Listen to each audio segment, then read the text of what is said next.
ഇന്ന് എൻ്റെ സ്റ്റൈലിൽ കോവയ്ക്ക കൊണ്ടാട്ടവും പാവയ്ക്ക കൊണ്ടാട്ടവും എങ്ങനെയാണ് ഉണ്ടാക്കുന്നതാണ് കാണിക്കാൻ പോകുന്നത്. നമ്മുടെ ഓണസദ്യക്കൊക്കെ ഇലയിൽ വിളമ്പാവുന്നതാണ്. ഇതെങ്ങനെയാണ് ഉണ്ടാക്കുന്നത് നോക്കാം. കോവയ്ക്ക നമ്മുടെ മുറ്റത്തു നിന്ന് തന്നെ പറിച്ചെടുത്തിട്ടുണ്ട്. അത് വട്ടത്തിൽ അരിഞ്ഞെടുക്കാം. എല്ലാം ഒരേ കനത്തിൽ അരിഞ്ഞ് വെള്ളത്തിലിടാം. അല്ലെങ്കിൽ കോവയ്ക്കയ്ക്ക് ഒരു കറയുണ്ട്. ആ ചെറിയ കറ പോകാൻ വേണ്ടിയാണ്. നമ്മളിത് അരിഞ്ഞ് കഴിയുമ്പം കൈ ഞാൻ കാണിച്ചു തരാം. കയ്യിലൊക്കെ ഇങ്ങനെ കറ പിടിച്ചിരിക്കും. കറ കുറച്ച് പോകുന്നതിന് വേണ്ടിയാണ് അരിഞ്ഞ് വെള്ളത്തിലേക്ക് ഇടുന്നത്. അരിഞ്ഞതിന് ശേഷം നമുക്കിത് ഉണക്കിയെടുക്കുന്നത് എങ്ങനെയാണെന്ന് നോക്കാം.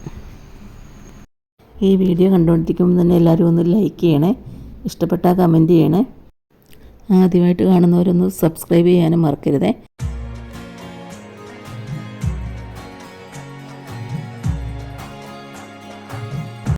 അരിഞ്ഞ് വെള്ളത്തിലിട്ടിരുന്ന കോവയ്ക്ക വെള്ളത്തിൽ നിന്ന് വാരിയെടുക്കാം. ഇത് കണ്ടോ, എൻ്റെ കയ്യിലെ കോവയ്ക്കയുടെ കറ പിടിച്ചിരിക്കുന്നത്. റബ്ബർ പാലൊക്കെ പിടിച്ചിരിക്കുന്ന പോലെ പിടിച്ചിരിക്കുക. അതുകൊണ്ടാണ് ഈ കറയുള്ളത് കൊണ്ടാണ് കോവയ്ക്ക അരിഞ്ഞ് വെള്ളത്തിൽ.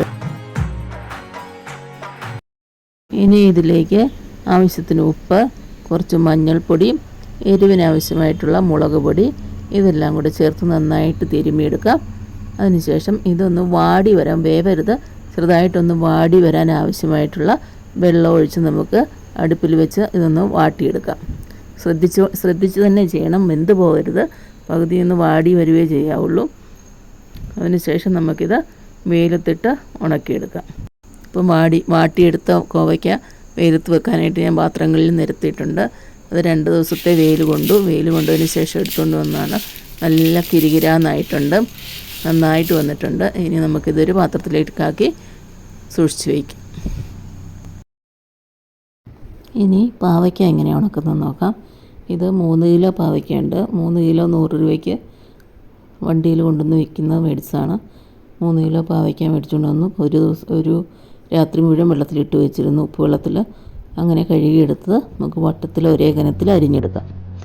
അതിനുശേഷം എങ്ങനെയാണ് വാട്ടി ഉണക്കുന്നതെന്ന് കാണിക്കാം.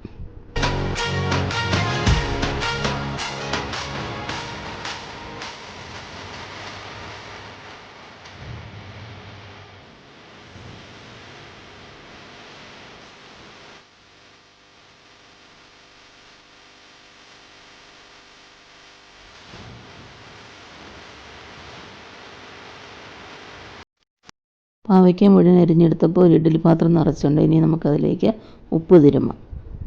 ഞാൻ ഇത് കണ്ടപ്പോൾ ഇതിന് ഭയങ്കര കയ്പുള്ളതാണെന്ന് ഓർത്തിട്ട് ഉപ്പ് തിരുമ്മി കുറേ നേരം വെച്ച് ആ വെള്ളമൊക്കെ ഊറ്റിക്കളഞ്ഞു. പക്ഷേ അത് കഴിഞ്ഞ് നോക്കിയപ്പം കയ്പൊന്നും ഇല്ലായിരുന്നു. ഉണങ്ങി വന്നപ്പം കയ്പൊന്നുമില്ല. ഇത് ഞാൻ കുറേശ്ശെ എടുത്ത് ഉപ്പ് തിരുമ്മി ഈ പാത്രത്തിനകത്ത് ഇട്ട് വെക്കുവാണ്.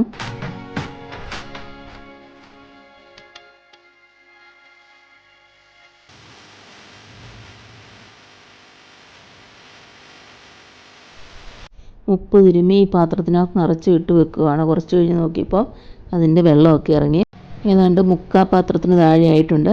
ഇനി നമുക്ക് ആ വെള്ളം കളഞ്ഞിട്ട് മുളകും മഞ്ഞളും ഒക്കെ തിരുമ്മി വാട്ടി ഉണക്കാൻ വെക്കാം.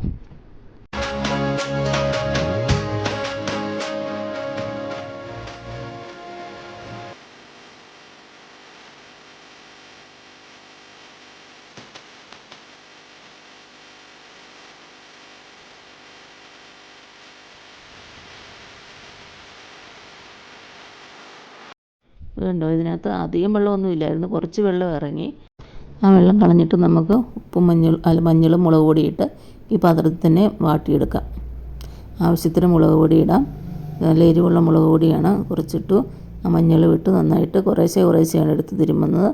എല്ലാം കൂടി തിരുമ്മി ഈ പാത്രത്തിലേക്ക് ഇട്ട് നമുക്ക് വാട്ടിയെടുക്കാം. മുഴുവൻ പാവയ്ക്കായ്ക്കും മുളകും മഞ്ഞൾപ്പൊടിയും തിരുമ്മി നമ്മൾ ഇഡ്ഡലി പാത്രത്തിലേക്ക് ആക്കിയിട്ടുണ്ട്. ഉപ്പ് ഇടുമ്പോൾ ഇച്ചിരി സൂക്ഷിച്ചിട്ടുണ്ട്. ഞാൻ ഇത് കയ്പ്പ് കൂടുതലാണെന്ന് ഓർത്ത് ഉപ്പ് കൂടുതലിട്ടു, പക്ഷേ കയ്പ്പ് കുറവായിരുന്നു. അതുകൊണ്ട് ഇച്ചിരി ഉപ്പ് കൂടിപ്പോയി. വലിയ കുഴപ്പമില്ല, ഒരു ചെറുതായിട്ട് ഉപ്പ് കൂടുതലേ ഉള്ളൂ. അതുകൊണ്ട് ഉപ്പ് ഇടുമ്പോൾ എല്ലാവരും സൂക്ഷിക്കണം. അങ്ങനെ അത് വാട്ടി ഇത്രയും പാത്രത്തിനകത്താക്കി നിരത്തി വെയിലത്ത് വെച്ചിട്ടുണ്ട്. 2 ദിവസം വെയിൽ കൊണ്ടു. ഇത് കണ്ടോ, നല്ല കിരികിലാന്ന് ഉണങ്ങിയിട്ട് നല്ല സൗണ്ട് കേൾക്കുന്നില്ലേ. ഇനി നമുക്കിതൊരു ബോട്ടിലിലേക്ക് ആക്കി സൂക്ഷിച്ച് വയ്ക്കാം. ഓണത്തിന് എടുക്കാം. എല്ലാവർക്കും ബൈ.